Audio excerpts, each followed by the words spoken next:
This particular color in unheated Paraiba is extremely rare. It's more like a morganite. It has golden flashes within the crystal structure, but it's like a morganite. Now, I've only ever had 5 or 6 stones of this color. Period. It's very uncommon to have that paparacha like color effect coming through the crystal structure of an unheated Paraiba. Unheated Paraiba, this stone, if you were to heat this stone, it would turn to aqua blue. That's basically what happens. That pink in the crystal structure is actually manganese and it's actually copper combining together. And once you heat out that material, it just turns to blue. And what would happen is the pink will oxidize out, the orangey secondary tones will oxidize out, leaving only blues. That's why you'll see some purplish blues within the stone, because the blue is present within the stone anyway. Long story short, if you look at the most collectible gems in the world, diamond, for example, what's the most expensive? Well, 100 years ago, everybody wanted white. So nobody wanted blue or pink. It wasn't even valued. Now, pink sells for 10 to 15 times or 20 times more expensive than any white does, period. So does blue, because they're much more rare. In tanzanite, back in the day when tanzanite was discovered, or even going back 10 odd years ago, everybody wanted blue because that's what tanzanite was known for.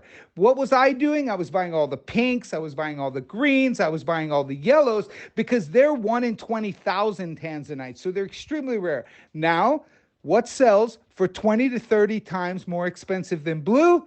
Pink tanzanite, because it's extremely rare. Yellow tanzanite sells for 10 times the price. It's exactly the same scenario because there's not a lot in the world. Now, 99.9999999% of all Paraibas in the world are heated. They're heated to bring out that swimming pool blue or to bring out that color. But everybody tends to forget about the natural colors are extremely rare. Just like unheated sapphires and rubies are sold for a huge premium over heated stones, like 5, 10, 15, 20, 25 times more expensive.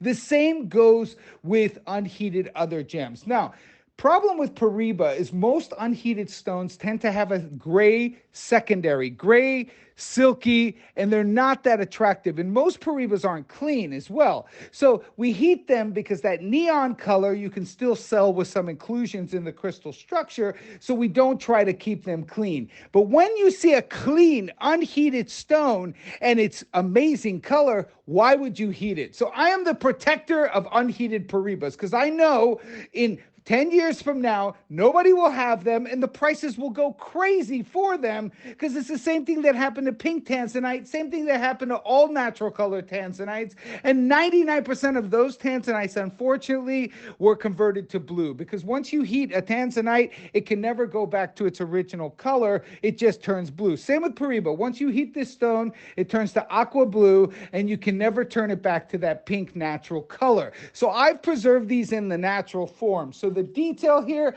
perfectly clean, amazing, amazing stone. You got a 9.49 carat, perfect precision Portuguese cut with 1.26 carats of deep flawless diamonds, aeronautically engineered cat Florence. Beautiful piece of jewelry, and for the person who wants to collect what most people will never get a chance to own.